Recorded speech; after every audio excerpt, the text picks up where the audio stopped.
આપણે બધાને અમીર બનવું છે ખરું ને, પણ મોટાભાગના લોકો જે રસ્તો પકડે છે એ તેમને આર્થિક આઝાદી તરફ નહીં પણ દેવા અને નિરાશા તરફ જ ધકેલી દે છે. આજે આપણે એ જ સમજવાના છીએ કે આવું કેમ થાય છે અને આનાથી બચવાનો સાચો રસ્તો કયો છે. ચાલો એક સીધો સાદો સવાલ, જો તમારે કોઈ જગ્યાએ ફટાફટ પહોંચવું હોય તો તમે શું પસંદ કરશો? ચાલીને જશો, ટ્રેક્ટર ચલાવશો કે પછી એક ફોર્મ્યુલા 1 કાર? જવાબ એકદમ સીધો છે નહીં? કોઈ પણ વ્યક્તિ ફોર્મ્યુલા 1 કાર જ પસંદ કરશે. કેમ? કારણ કે આપણને બધાને સ્પીડ ગમે છે, એફિશિયન્સી ગમે છે. પણ અહીં જ તો મજાની વાત છે. જ્યારે જિંદગીના સૌથી મોટા લક્ષ્ય એટલે કે આર્થિક આઝાદીની વાત આવે ત્યારે મોટા ભાગના લોકો જાણી જોઈને પેલું ધીમું ટ્રેક્ટર જ પસંદ કરે છે. આવું કેમ? આટલી મોટી ભૂલ લોકો કેમ કરે છે? ચાલો આને જરા ઊંડાણથી સમજીએ. તો લેખક MJ ડી-માર્કો કહે છે કે સંપત્તિ સુધી પહોંચવાના મુખ્ય 3 રસ્તા છે: સાઇડવોક, સ્લો લેન અને ફાસ્ટ લેન. અને આ 3 રસ્તા પર ચાલે છે 3 અલગ અલગ નસીબવાળા લોકો. ચાલો આ પાત્રોને મળીએ અને જોઈએ કે તેઓ કોણ છે.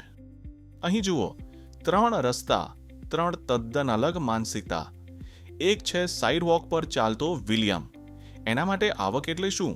બસ તરત જ ખર્ચી નાખવાની વસ્તુ. પછી આવે છે સ્લો લેન પર ચાલતો સ્ટીવન. એ તો નોકરી અને બચતને જ સર્વસ્વ માને છે. પણ ફાસ્ટ લેન પર ચાલતો ફ્રેન્ક, એની દુનિયા જ અલગ છે. એના માટે આવક એટલે બિઝનેસ સિસ્ટમ બનાવવી. એ માને છે કે પૈસા એ કોઈ વસ્તુ નથી, પણ તમે સમાજને જે વેલ્યુ આપો છો ને એનું જ પરિણામ છે. બસ આ એક જ વિચારનો તફાવત એમના નસીબને નક્કી કરી નાખે છે. તો પહેલો રસ્તો છે સાઇડવોક, એટલે કે એક પગારથી બીજા પગાર સુધીનું જીવન. અહીં લોકો પૈસાના માલિક નથી પણ ગુલામ છે.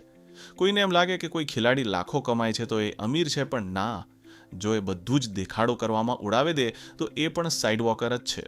જેવી આવક બંધ થઈ, સમજો કે આ રસ્તો સીધો ગરીબી તરફ જ જાય છે.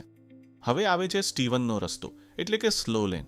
આપણો સમાજ, આપણા માતા પિતા બધા આપણને આ જ શીખવે છે. સ્કૂલે જાઓ, સારી નોકરી પકડો અને ધીમે ધીમે બચત કરીને 65 વર્ષની ઉંમરે કરોડપતિ બનો. પણ આમાં સમસ્યા શું છે ખબર છે? તમે તમારી જિંદગીના સૌથી કિંમતી 40 વર્ષ વેચી રહ્યા છો. જરા વિચારો, તમારે તમારી મનપસંદ કાર 65 વર્ષની ઉંમરે ચલાવવી છે કે પછી જ્યારે તમે યુવાન અને તંદુરસ્ત હો ત્યારે? અને છેલ્લે આ છે ફાસ્ટ લેન.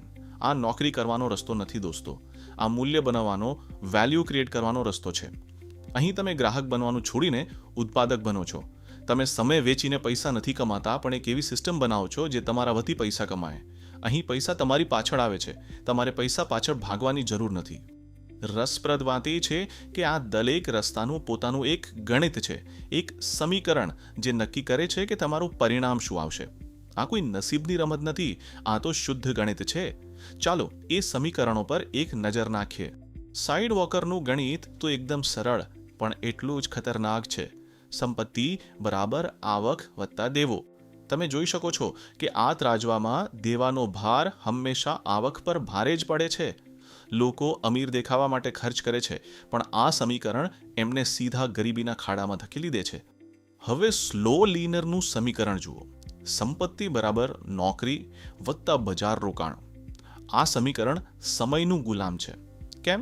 કારણ કે નોકરીમાં તમારા કલાકો લિમિટેડ છે અને બજાર રોકાણને પોતાનો જાદુ બતાવતા દાયકાઓ લાગી જાય છે. તમે તમારી સૌથી મૂલ્યવાન વસ્તુ, તમારો સમય વેચી રહ્યા છો. અને હવે ફાસ્ટ લેનનું સમીકરણ, જે રોકેટની જેમ કામ કરે છે. સંપત્તિ બરાબર નફો વત્તા એસેટનું મૂલ્ય.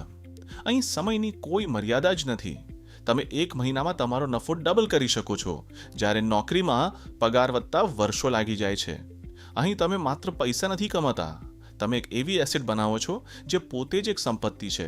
આ અમર્યાદિત ગ્રોથનો રસ્તો છે. ચાલો આ તફાવતને એક આંકડાથી સમજીએ. સ્લો લેનમાં તમે કદાચ વર્ષે 7% રિટર્ન મેળવશો, પણ ફાસ્ટ લેન બિઝનેસમાં અહીં 10,000% પણ શક્ય છે. જી હા, આ કોઈ ભૂલ નથી. આ ઉત્પાદક બનવાની, પ્રોડ્યુસર બનવાની તાકાત છે. નોકરીમાં પગાર બમણો કરવાની વાત તો ભૂલી જ જાઓ. અહીં વૃદ્ધિની કોઈ સીમા જ નથી. તો સવાલ એ છે કે આ ફાસ્ટ લેન બિઝનેસ હોય કેવો? લેખક એના માટે એકદમ સ્પષ્ટ 5 નિયમો આપે છે, જેને કહેવાય છે CENTS ફ્રેમવર્ક. આ એ 5 માપદંડ છે જે નક્કી કરે છે કે તમારો બિઝનેસ તમને ઝડપથી અમીર બનાવવાની તાકાત ધરાવે છે કે નહીં. આ 5 આદેશો બરાબર યાદ રાખજો. પહેલું, સી એટલે કે કંટ્રોલ, નિયંત્રણ. ડ્રાઇવિંગ સીટ પર તમે હોવા જોઈએ, બીજું કોઈ નહીં. બીજું, ઈ એટલે કે એન્ટ્રી, પ્રવેશ. જો કોઈ પણ વ્યક્તિ તમારો બિઝનેસ એકદમ સરળતાથી શરૂ કરી શકે તો સમજી લેજો કે એ ફાસ્ટ લેન નથી.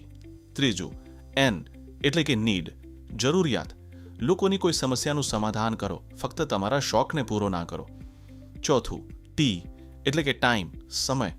તમારો બિઝનેસ તમારા વગર પણ ચાલવો જોઈએ, એ એક સિસ્ટમ હોવી જોઈએ. અને પાંચમું, એસ એટલે કે સ્કેલ. તમારા બિઝનેસને દુનિયાભરમાં ફેલાવવાની ક્ષમતા હોવી જોઈએ. હવે મૂલ્ય બનાવવા અને સંપત્તિ કમાવાના 2 મુખ્ય રસ્તા છે. એક, તમે લાખો લોકોને નાની વસ્તુ વેચીને અસર કરો, જેને કહેવાય છે સ્કેલ.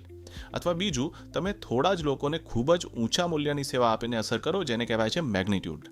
આના ઉદાહરણોથી વાત એકદમ સ્પષ્ટ થઈ જશે. વિચારો, જો તમે $3ની એક લિપસ્ટિક 10 લાખ લોકોને વેચો, આ છે સ્કેલ, તો તમે કરોડપતિ છો. એ જ રીતે જો તમે એક સર્જન તરીકે માત્ર થોડા લોકોને $2.5 લાખની સેવા આપો, આ છે મેગ્નિટ્યુડ, તો પણ પરિણામ એ જ છે. બંને ફાસ્ટ લેનના જ રસ્તા છે. તો અંતે આખી વાત એક જ જગ્યાએ આવીને અટકે છે, તમારી માનસિકતા. શું તમે માત્ર વસ્તુઓનો ઉપયોગ કરનાર એક ઉપભોક્તા છો, કે પછી તમે કંઈક નવું બનાવનાર, કંઈક મૂલ્યવાન ઉત્પન્ન કરનાર એક ઉત્પાદક છો? લેખકનો આ વિચાર ખૂબ જ શક્તિશાળી છે. પુસ્તકને દોષ આપવાનું બંધ કરો, બીજા કોઈને દોષ આપવાનું બંધ કરો. જો તમે જબરદસ્ત મૂલ્ય આપવા માટે સક્ષમ નથી તો એ તમારે ભૂલ છે. મતલબ કે ફાસ્ટ લેન પર ચાલવું સહેલું નથી. જો કોઈ વ્યક્તિ દુનિયાને કંઈક મૂલ્યવાન નથી આપી શકતી તો એ કોઈ પુસ્તક કે લેખકની ભૂલ નથી. જવાબદારી પોતાની જ લેવી પડે. આ પસંદગી બધું જ સરળ બનાવી દે છે. જરા વિચારો, શું તમે તમારો સમય નેટફ્લિક્સ જોઈને એટલે કે માત્ર ઉપભોગ કરીને વિતાવો છો, કે પછી તમે લાઇબ્રેરીમાં જઈને કંઈક નવું શીખીને પોતાની જાતને વિકસાવીને એક ઉત્પાદક બનવાની તૈયારી કરી રહ્યા છો? તો અંતિમ સવાલ બસ આ જ છે, તમે ઉપભોક્તા છો કે ઉત્પાદક? તમારો જવાબ જ નક્કી કરશે કે તમારો રસ્તો કયો હશે અને તમારું ભવિષ્ય કેવું હશે. આ પાઠ MJ ડીમાર્કોની પુસ્તક ધ મિલિયનેર ફાસ્ટલેનમાંથી લેવામાં આવ્યા હતા. જો તમે આ પુસ્તક ખરીદવા માંગતા હો તો તમને વર્ણનમાં લિંક મળશે. આવા સારા જ્ઞાનને ફેલાવવા માટે આ એક્સપ્લેનર તમારા મિત્રો સાથે શેર કરો અને આવી વધુ સારી વાતો સાંભળવા માટે અમારી ચેનલને સબસ્ક્રાઇબ કરો. જોવા બદલ આભાર.